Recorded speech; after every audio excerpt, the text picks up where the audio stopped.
샬롬, 오늘은 창세기 45장으로 가겠습니다. 그런데 이제 저번 시간에 은잔의 시험이 있었죠. 근데 은잔의 시험을 통해서 유다가 중재가 되고 베냐민을 보내는 게 아니라 온 형제가 다 온 거예요. 11형제가. 자, 이걸 보고 온 이유가 뭐냐면 아버지를 생각해서, 그죠? 베냐민 여기 놔두고 가면 우리 아버지 돌아가신다. 그러니까 유다가 이제 추측이 돼서 중재를 하는 거죠. 이 아이를 보내주고 내가 종이 되겠다. 정말 눈물 나죠. 이게 우리 주님의 십자가 사랑입니다. 그래서 그 유다 지파의 혈통을 타고 오시는 우리 예수 그리스도의 그 마인드죠. 마음, 하트를 우리가 볼 수가 있어요. 자, 그래서 이런 이제 결정을 하고 다시 온 형제, 11형제를 본 요셉은 어떻게 반응을 할까요? 예수님은 어떻게 반응할까요? 자, 45장 1절입니다. 요셉이 시종하는 자들 앞에서 거정을 억제하지 못하여 소리질러 모든 사람에게 물러가라 하고 그 형제들에게 자기를 알리니 그때 그와 함께 한 다른 사람이 없었더라. 드라마 같죠. 그러니까 이제 요셉이 큰 소리로 우니 또 울어요. 지금 세 번째 우는 거예요. 그죠? 애굽 사람에게 들리며 바로의 궁중에 들리더라. 또 아버지 만나면 또 우시겠죠? 이렇게 됐어요, 이야기가. 그래서 얼마나 큰 소리로 울었는지 애굽 사람에게도 들리고 바로의 궁중에도 들렸더라. 뭐 큰 스피커로 울었겠어요? 그게 아니라 요셉의 가족사가 온 세상에 다 드러난 거죠. 요셉이 워낙 유명한 사람이니까 이 가족사에 대해서도 이제 소문이 쫙 번졌다는 거죠. 알려졌다는 거예요, 애굽 사람들한테. 자, 그래서 3절에 요셉이 그 형들에게 이르되 나는 요셉이라 내 아버지께서 아직 살아계시니까 형들이 그 앞에서 놀라서 대답하지 못하더라. 기절초봉했겠죠. 요셉이 형들에게 이르되 내게로 가까이 오소서. 그들이 가까이 가니 이르되 나는 당신들의 아우 요셉이니 당신들이 애굽의 판자입니다. 당신들이 나를 이곳에 팔았다고 해서 근심하지 마소서. 한탄하지 마소서. 하나님이 생명을 구원하시려고 나를 당신들보다 먼저 보내셨나이다. 이 땅에 2년 동안 흉년이 들었으나 아직 5년은 밭갈이도 못하고 추수도 못하고 있으니까 이제 내려오라는 거죠. 하나님이 큰 구원으로 당신들의 생명을 보존하고 예수님 그 요셉을 죽임으로 또 애굽의 팔을 팔았잖아요. 그리고 부활했잖아요. 지금 총리로 왕으로 오시는 우리 예수님을 보여주는 거잖아요. 그러니까 성육신은 뭐 정말 볼품없이 왔지만 나중에 재림은 왕으로 세상의 모든 심판과 주권을 가지고 오실 하나님의 아들 예수를 우리가 이제 보는 거죠. 하나님이 큰 구원으로 당신의 생명을 보존하고 당신들의 후손을 세상에 두시려고 나를 당신보다 먼저 보내셨는. 이건 이제 고난 해석이 된 거죠. 왜 형들이 자기를 미워했고 그 미워한 이유는 이제 꿈이죠. 꿈. 하나님에 대한 믿음, 그 다음에 채색옷 이런 것 때문에 미워하는 거잖아요. 그래서 세상은 형제라도 싫어합니다. 예수님 이야기하고 그러면 예수님을 사랑하는 형제들만 이제 좋아하죠. 하나님이 큰 구원으로 당신들의 생명을 보존하고 당신들의 후손을 세상에 두려고. 예, 이거 이제 하나님 나라 하는 거죠. 교회를 통해서. 자, 그래서 큰 구원, 우리의 죄에서 사망으로 옮긴 게 이게 큰 구원입니다. 그래서 이 방법은 십자가에서 죽으심과 부활이죠. 방법입니다. 그래서 요셉이 구덩이에 빠졌다가 감옥에 갔다가 다시 이제 살아나는 그런 이제 형국으로 그려지는 드라마 같죠. 우리가 신약을 알고 이렇게 구약을 본다는 것은 큰 유익이에요. 큰 구원이 또 뭐냐. 이렇게 이제 요셉 하나 잘 길러서 기근을 해결하는 거냐 그런 정도가 아니고요. 구원을 얻는 거라니까요. 죄와 사망에서 생명으로. 그래서 이거는 요셉을 통해서만 가능합니다. 예수님의 죽으심과 십자가 부활을 통해서만 가능합니다. 그런즉 나를 이리로 먼저 보낸 사람은 당신들이 아니요. 당신들이지. 근데 하나님이다. 이렇게 이제 해석을 하는 거죠. 그러면서 이제 용수가 일어나는 거죠. 이 사이에서. 하나님의 하시는 손길을 보면 우리가 용서를 할 수 있죠. 하나님이 우리를 사랑하셨으니까요. 하나님이 우리를 덮으시니까요. 자, 그래서 그 사랑은 세상의 어떤 사랑보다 비교할 수 없이 크기 때문에 우리의 영혼을 안식하게 합니다. 하나님이 나를 바로에게 아버지로 삼으시고 그 온 집에 주로 삼으시며 애굽 온 땅의 통치자로 삼으셨다. 당신들은 속히 아버지께로 올라가서 아뢰기를 아버지 아들 요셉의 말에 하나님이 나를 애굽 전국에 주로 세우셨으니 지체 말고 내게로 내려오사 아버지 아들들과 아버지 손자들과 아버지의 양과 소와 모든 소유가 고센 땅에 머물며 나와 가깝게 하소서. 예, 고센 땅까지 다 지정해놨어요. 아버지 아직 오지도 않았는데. 이게 이제 우리 요셉의 치밀함이고 또 능력이죠. 우리 주님이 우리가 거할 처소를 마련하러 간다고 했잖아요. 하늘나라입니다. 그래서 고센은 이 땅에 있지만 거룩한 땅, 하나님 나라의 백성들이 사는 땅이면 거룩한 땅이죠. 뭐 땅이 거룩하고 안 거룩한 게 있나요? 그 위에 사는 인간이 어떤 존재인지, 어떤 분류의 사람들이 사냐에 따라서 이제 거룩하게 되고 악하게 되는 거죠. 자, 이렇게 고센 땅은 하나님 나라의 예표가 되겠죠. 이 땅에 이제 확대해 놓은 게 이제 애굽 땅이잖아요. 애굽 땅에서 어떻게 살 것인지에 대해서 이제 그림을 보여주는 거죠. 이 땅에서는 요셉이 주는 양식을 먹어야 돼요. 하나님, 가나안 땅에도 젖과 꿀이 흐르는 땅인데 하나님이 주시는 양식, 말씀을 먹고 사는 곳이란 뜻이에요. 진짜 젖과 꿀이 흐른다고 그래서 꿀 뭐 이런 이야기 아니에요. 꿀은 그 땅에만 있는 게 아니에요. 온 세상에 다 있어요. 성경은 그런 이야기 하는 책이 아니에요. 하나님의 말씀의 달콤함으로 살아가는 나라. 근데 하나님 말씀을 배척하면 어떻게 돼요? 예, 바로 황폐화가 오죠. 이제 11절 볼게요. 흉년이 아직 닷새가 남았어요. 그러니까 총리가 된 지 7년 더하기 2이니까 9년 차였죠. 9년 차. 9년 차에 이제 아버지를 만나게 되는 거예요. 그래서 아버지께 속한 모든 사람에게 부족함이 없겠습니다. 예, 여호와는 나의 목자시니 내게 부족함이 없죠. 우리가 예수님의 말씀으로 살면 부족하지 않습니다. 그러니까 이런 안식의 마음을 언약으로 우리가 갖고 있어야 부족하지 않지. 안 그러면은 세상 것으로 계속 쌓아야 돼요. 그래서 바벨탑을 쌓는 거죠. 자, 45장 12절 보겠습니다. 당신들의 눈과 내 아우 베냐민의 눈이 보는 바 당신들에게 이 말을 하는 것은 내 입이라. 예, 예수님의 입이죠. 예수님의 말이라는 거죠. 그러니까 믿고 갔다 오라는 거예요. 아버지 모시고.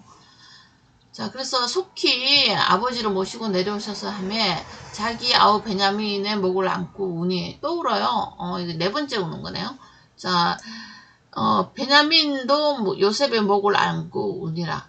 자, 그래서 지금 정말 이제는 베냐민이 몇 년이에요 벌써. 이게 7년 전, 20년 전에 헤어져서 어린 아이였는데 이제 청년이 되고 또 이제 요셉은 나이가 이제 39세, 40이 다 된 장년이 되어 가잖아요. 그러면서 이제 서로를 알아보고 울죠. 이게 지체니까요. 자, 그 다음에 이제 요셉이 그 형들과 입 맞추고 안고 오니 형들이 그제서야 요셉과 말하더라. 형들이 이제 입 맞추고 안고 오니 형들 진짜 민망하게 생겼죠. 두렵죠. 그리고 얘가 이제 권력이 엄청나잖아요. 요셉의 형들이 왔다는 소문이 이제 바로궁에 들리매 바로와 그 신하들이 기뻐하고 바로는 요셉에게 이르되 내 형들에게 명령하기를 이제 바로께서 초청해요. 양식을 싣고 가서 가나안 땅에 이르거든 너희 가족을 이끌고 오라. 애굽에 좋은 땅을 준다. 예, 좋은 땅. 애굽에 좋은 말씀을 준다는 거죠. 고센 땅에. 너희가 그 기름진 것을 먹게 될 것이다. 우리가 성경책에서 하나님의 기름진 말씀을 먹게 됩니다. 자, 그 명령을 받았으니 애굽 땅에서 수레를 가져다가 이제 엄청 좋은 차죠. 차를 가지다가 그 북이 영화를 다 의미하는 대명사잖아요. 그 당시 수레. 자, 자녀와 아내를 태우고 너희 아버지를 모셔오라. 너희의 기구를 아끼지 말라. 좋은 애굽 땅에 좋은 것이 너희 것입니다. 자, 애굽 땅이지만 하나님이 지정해준 좋은 땅 고센에 들어가는 방식을 이야기합니다. 수레를 타고. 수레는 법궤 아시죠? 법궤를 메고 지금은 예수 그리스도의 십자가를 믿음으로 이렇게 되죠. 그래서 수레는 이제 말씀의 어떤 대명사가 될 수 있어요. 우리를 좋은 땅으로 옮기는 도구잖아요. 그 다음에 생명으로 가는 길을 알려주는 거잖아요. 끌고 가죠. 그래서 우리를 데리고 가는 수레. 우리가 그 노래 아시죠? 나는 구원열차 올라타고서 하늘 날아가지요. 그런 노래. 그것처럼 수레는 진리의 말씀을 의미하고 거기에 대한 십자가의 의미를 이야기합니다. 그거 없으면 우리가 좋은 땅에 못 가잖아요.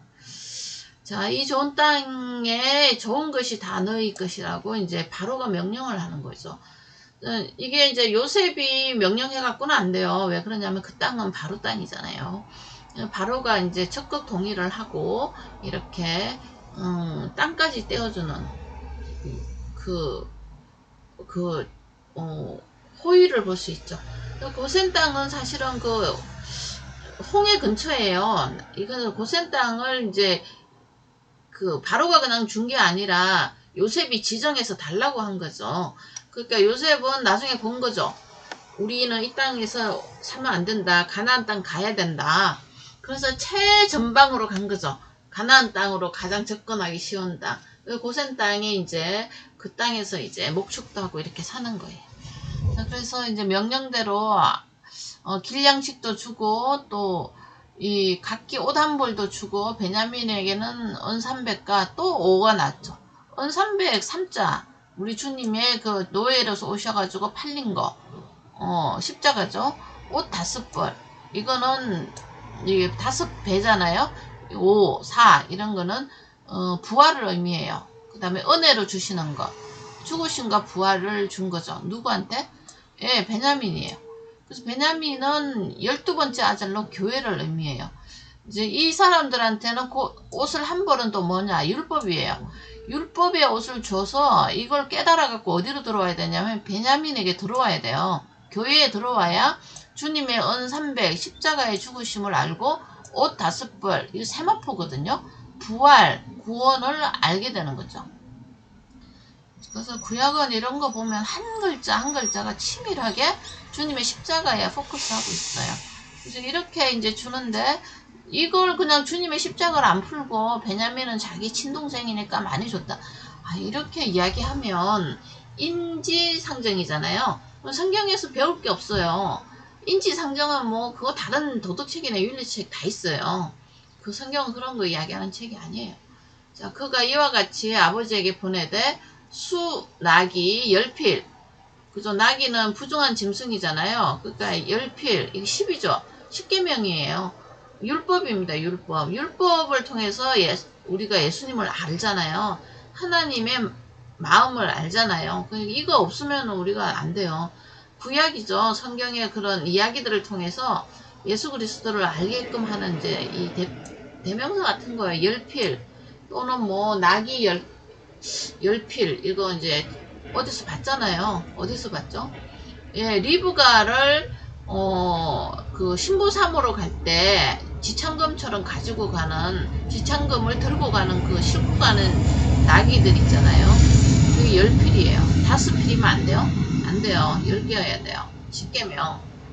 자, 애굽의 아름다운 물품을 실리고 암나귀 열필에는 또 아버지에게 길에서 드릴 곡식과 뜻과 양식을 드리고 애굽의 아름다운 물건 이거 다시 가져올 건데 또 왜 가져갈까요? 예, 가지고 올 거잖아요. 다 내려올 건데 그냥 이렇게 또 보내는 이유가 뭘까요? 길양식은 이제 이해가 돼요. 먹고 와야 되니까. 근데 이제 이게 아름다운 물품 뭐 이런 것들 있잖아요.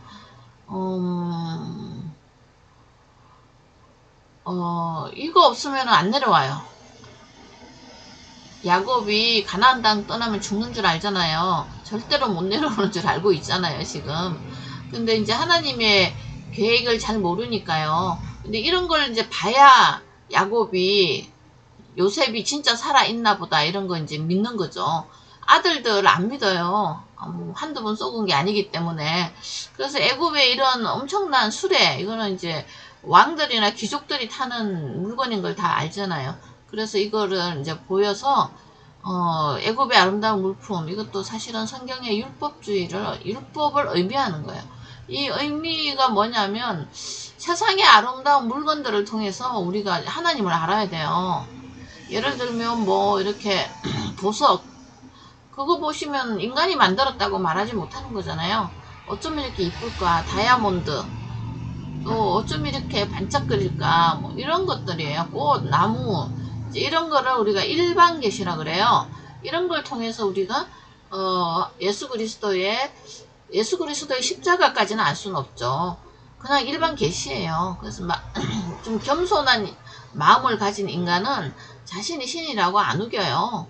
어떤 조물주가 있나 보다 이 정도까지 가고, 이제 불교 문화에 사는 사람은 부처라 그러고, 그 알라라 그러고, 또 이제 어떤 우리나라 이제 토속에는 뭐 하느님이라 그러고 이제 이러는 거죠. 자, 이에 형들을 돌려보내면 그들에게 당신들은 길에서 다투지 말라. 아휴, 치밀하죠. 우리 요셉은 다 알아요. 길에서 다투지 말라. 성품이 이래요, 이 형제들이. 그래도 하나님의 백성이에요. 자, 결국은 애굽에서 올라와 가나안 땅으로 들어가서 아버지 야곱에게 이르러. 자, 근데 이제 아버지가 어리둥절하죠. 믿질 못하죠. 애굽 땅의 총리가 되었습니다 했더니, 근데 이제 이건 말을 못하죠. 자기 옛날에 죽였는데 팔아먹었는데 이렇게 됐다. 나중에 차차 하겠죠. 그래서 요셉이 자기들에게 부탁한 모든 말로 그에게 말하며 그들의 아버지 야곱은 요셉이 자기를 태우려고 보낸 수레를 보고서야 기운이 솟아난지라. 예, 요셉이 자기를 태우려고 보낸 요셉의 수레를 봐야 우리가 소생합니다. 왜냐면 요셉의 수레는 요셉이 부활한 거잖아요. 우리가 주님의 부활하신 말씀을 들어야 우리의 영혼이 소생합니다. 안 그러면은 율법 안에서 살면 하라 마라 해서 이제 눌려 죽죠. 그런 거 없어요. 그래서 이제 이거 주님의 수레, 이거 말씀을 통해서 우리 영혼이 소생합니다. 이거는 이제 하나님이 주신 은혜죠. 이스라엘이 이르되 족하다. 이제는 족하다. 내 아들 요셉이 지금까지 살았으니 내가 죽기 전에 가서 그를 볼 것이다. 일단 간다고는 해요. 그래서 이제 간다고는 하는데 말은 해놨는데 이제 이거 하나님이 걸리는 거죠. 그래서 46장에서는 하나님과 이 야곱이 만나는 사건이 전개되겠죠. 예, 오늘은 여기까지 하겠습니다. 감사합니다.